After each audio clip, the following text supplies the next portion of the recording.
Muy buenos días, estimados estudiantes del tercer año de secundaria. Pues ahora, en Historia del Perú, vamos a ver un tema muy importante que ustedes tienen que saberlo como estudiantes del colegio. El tema es la prosperidad falaz. ¿Ya? La prosperidad falaz. Fue un periodo de aparente progreso, pero sin embargo de grande despilfarro por los ingresos que tuvo el Perú por la venta del guano de islas. El guano de islas fue un recurso muy importante en los tiempos del siglo XIX a mediados.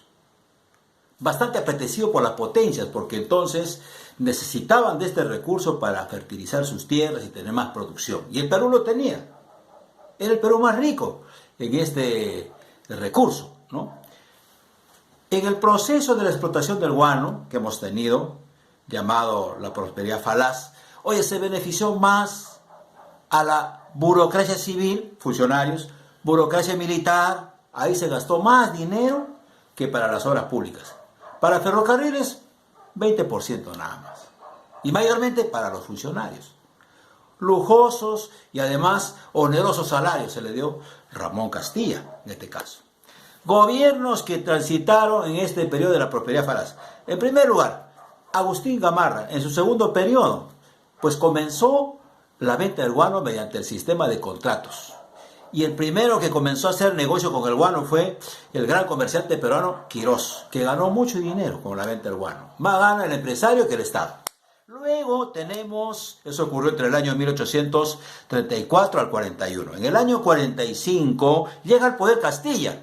Y Ramón Castilla va a continuar el negocio del guano, pero esta vez va a hacer negocio mediante el sistema de consignaciones con empresas extranjeras, como la inglesa, la Gibbs, por ejemplo, ¿no? Entonces benefició más a la empresa inglesa que al Estado. Eso siempre ha sido la historia de la República, estimados jóvenes. ¿Cómo es que se negocian los recursos del Perú? Con mayor beneficio a las empresas extranjeras y poco para el Estado. Bueno, luego tenemos que ver cómo es que Ramón Castilla estableció el presupuesto nacional, luego comenzó a pagar la deuda interna, llamada la deuda de consolidación. También Ramón Castilla va a realizar la construcción del primer ferrocarril de Sudamérica, que va a ser del Callao a Lima y Chorrillos. Era un ferrocarril de transporte de pasajeros, pero fue el primero en Sudamérica. Luego también hay que tener en cuenta que va a permitir la migración de chinos y que llegaron como esclavos aquí al Perú. Bueno, y luego viene al poder ya José Rufino Echenique, otro militar, del año 1850 al 55, del 51 al 55.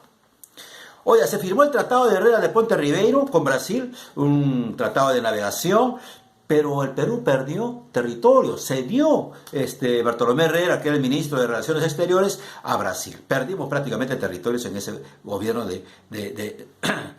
digamos, de Echenique, ¿no? Echenique va a generar un escándalo en el pago de la deuda de consolidación. Resulta de que estaba pagando a mucha gente que ni siquiera había prestado dinero al Estado. Eso fue un escándalo que suficiente pretexto fue para Ramón Castilla, que levantó un ejército y lo atacó a Echenique. Y entonces en la batalla de La Palma lo derrotó a Echenique. Entonces Echenique, ¿qué hace? Se retira del poder, vuelve al poder Ramón Castilla por segunda vez.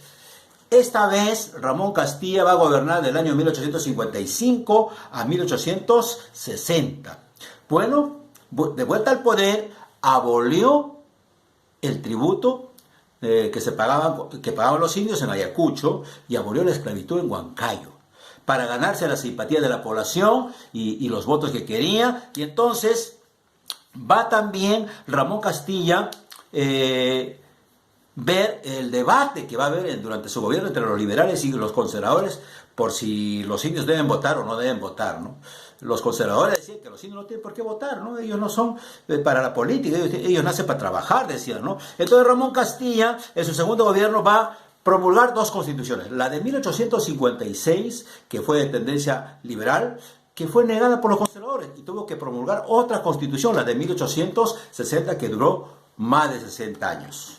Y luego, entonces, tenemos que ver las preguntas para esta parte, estimados jovencitos. La primera pregunta es, ¿no? ¿En qué se gastó los ingresos por la venta del guano? Primera pregunta. Segundo, ¿cómo fue la venta del guano durante el gobierno de Castilla? ¿No? Y en tercer lugar, ¿qué decretos dio Castilla en su segundo gobierno, ¿no?, en el aspecto social. Hasta ahí vamos, jovencitos.